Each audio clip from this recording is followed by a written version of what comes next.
இங்க டெய்லி நடக்கிற பிரச்சனைகளுக்கு சம்பிரதாயத்துக்காக ட்வீட் போடுறதும், சம்பிரதாயத்துக்காக அறிக்கை விடுறதும், சம்பிரதாயத்துக்காக நானும் மக்களோட மக்களா இருக்கிறேன்னு காட்டிக்கிறதும், சம்பிரதாயத்துக்காக மழை தண்ணியில நின்று போட்டோ எடுக்கிறதும்,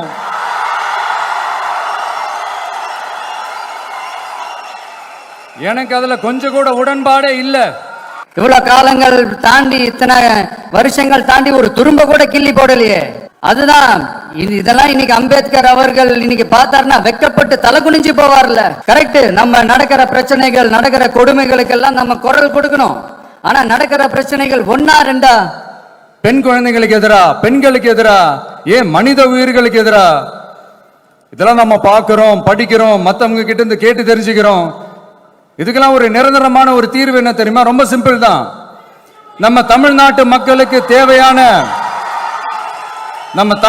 மக்களுக்கு தேவையான அடிப்படை வசதிகளை பாதுகாப்புடன் முறையாக முழுமையாக அளிக்கும். நிறைய பேர்கிட்ட உங்க ஃபேவரட்டான ஹாலிடே டெஸ்டினேஷன் எதுன்னு கேட்டீங்கன்னா நியூயார்க் சிட்டின்னு சொல்லுவாங்க. ஏன்னா அங்க போய் ஒரு 2-3 நாள் தங்கிட்டு வர்றதே அது ஒரு பெரிய ஸ்டேட்டஸ் ஆகவும் ஒரு பெரிய அச்சீவ்மெண்ட் ஆகவும் நினைப்பாங்க.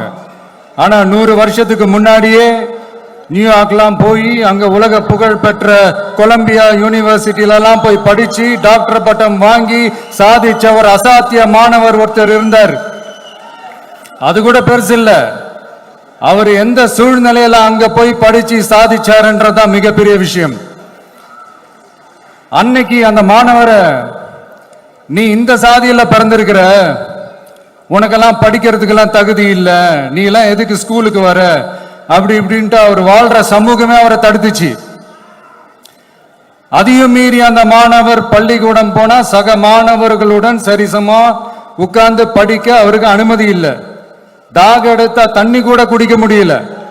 அப்படி அத்தனை சக்திகளும் அவருக்கு எதிராக இருந்தது. ஆனா ஒரே ஒரு சக்தி மட்டும்தான், நீ படி, எத்தனை தடைகள் வந்தாலும் படி, தொடர்ந்து படி அப்படின்னு சொல்லிக்கிட்டே இருந்தது. அதுதான் அந்த மாணவருக்குள்ள இருந்த அந்த வைராக்கியம்.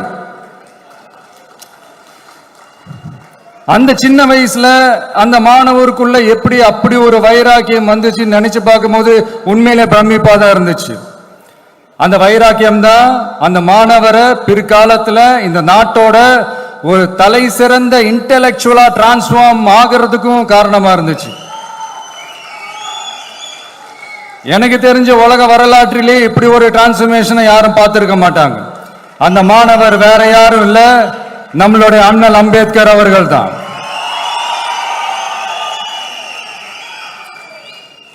வன்மத்தை மட்டுமே தனக்கு காட்டி இந்த சமூகத்திற்கு அவர் திருப்பி என்ன செஞ்சாரு அப்படின்னு அதை படிச்சு பார்க்கும்போது உண்மையிலே மெய்சில் இருக்க வச்சது. பிறப்பால் நாம் அனைவரும் சமம். நீ எந்த சாதியில பிறந்திருந்தாலும், எந்த மதத்தை பின்பற்றினாலும் சட்டத்தின் முன் நாம் அனைவரும் சமம் அப்படிங்கிற ஒரு உயரிய கோட்பாட்டை உறுதி செய்யும் நம் நாட்டின் அரசியல் சாசன சட்டத்தை வழங்கி நம்ம நாட்டில் இருக்கிற எல்லாருக்குமே ஒரு பெருமை தேடி தந்தவர்.